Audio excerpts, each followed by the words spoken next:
In 1990, China's economy was smaller than Italy's. Today, it's the second largest in the world. What took the West 2 centuries, China did in 40 years. But here's what nobody talks about. This wasn't an accident, and it definitely wasn't magic. This is the story of the fastest wealth creation in human history and why it might be impossible to repeat. Let's go back to 1978. China's per capita income was $156 a year. That's less than most African countries at the time. The average Chinese citizen was poorer than someone in Bangladesh. Fast forward to today, over 800 million people lifted out of poverty. The middle class alone is bigger than the entire US population. So what changed?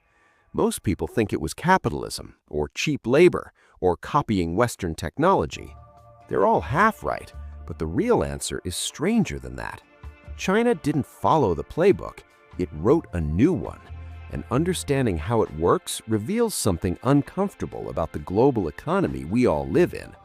It starts in 1978 with a man named Deng Xiaoping.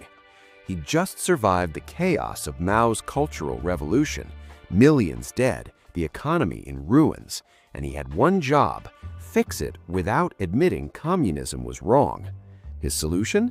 Socialism with Chinese characteristics, which is a fancy way of saying, let people make money, but the party stays in charge. He opened special economic zones, little capitalist playgrounds where foreign companies could build factories, hire workers, and pay almost no taxes. The deal was simple. You bring the technology, we'll build it cheaper than anywhere else on Earth. And it worked. By the 1990s, Western companies were flooding in. Nike, Apple, Walmart. They wanted access to hundreds of millions of future consumers. And they got it by teaching China how to manufacture everything. Here's the part most people miss. China wasn't just assembling iPhones, it was learning how to make them. Every factory, every joint venture, every partnership, China was quietly absorbing the knowledge. This wasn't theft, it was the price of entry, and Western CEOs paid it willingly because quarterly profits looked incredible. But cheap labor alone doesn't make you rich. Plenty of countries have cheap labor: Bangladesh, Vietnam, Ethiopia. What China had was something else: control. The government could do things no democracy could touch. Need a high-speed rail network covering 25,000 miles? Done in 10 years. Need to relocate entire cities for a dam project? Done. Need to flood the market with cheap credit to keep growth going during a global recession? The banks do what Beijing says. This is where it gets interesting.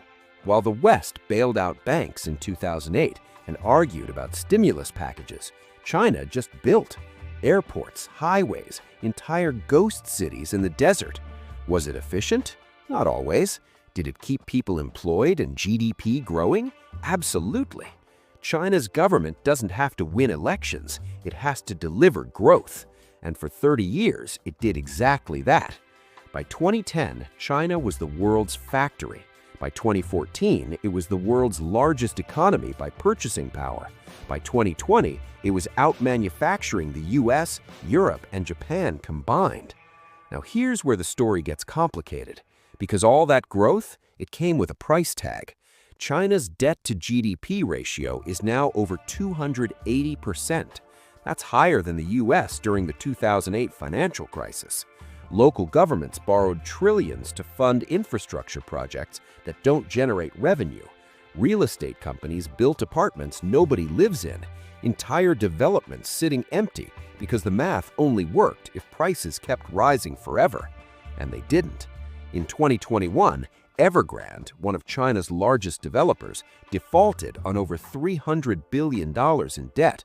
The government didn't let it collapse, but it didn't bail it out either. It just managed the fallout. Here's the thing about China's model. It works until it doesn't. Growth requires investment. Investment requires debt. Debt requires growth. It's a loop. And right now, the loop is slowing down. For years, economists predicted China would overtake the US as the world's largest economy by 2030. Now, Most have quietly pushed that date back. Some say it won't happen at all. Why? Demographics. China's population is shrinking fast. The one-child policy from the 1980s is now a ticking bomb. By 2050, China will have more people over 60 than under 30. You can't grow an economy when your workforce is retiring. And then there's the trade war, the tariffs, the sanctions, the decoupling. For 40 years, China's success depended on one thing: access to Western markets and technology. That door is closing. Companies are moving factories to Vietnam, India, Mexico. China's no longer the only option, and it's no longer the cheapest. The model that made China rich was built for a world that doesn't exist anymore. So here's the uncomfortable truth. China got rich by playing a game the West invented, and then changing the rules halfway through. It opened up just enough to attract investment, but kept enough control to steer the ship. It copied technology without apology, built infrastructure without debate, and controlled its currency without transparency. Was it fair? Depends who you ask. Did it work? For 40 years, yes. But now the world is pushing back, and China has to figure out what comes next. Can it transition from an export-driven economy to a consumer-driven one? Can it innovate instead of imitate? Can it keep its people happy without the promise of endless growth? Nobody knows. Here's what we do know. China didn't get rich because it followed the rules. It got rich because it wrote its own. It took the best parts of capitalism, added the control of authoritarianism, and executed it at a scale and speed the world had never seen. But speed cuts both ways. The same system that lifted 800 million people out of poverty is the same system buried under trillions in debt, an aging population, and a global economy that no longer trusts it the way it used to. So the question isn't whether China got rich faster than anyone expected. The question is, can it stay rich? Because history is full of economies that rose fast and fell faster.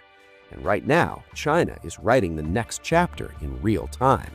The world is watching, and nobody knows how it ends.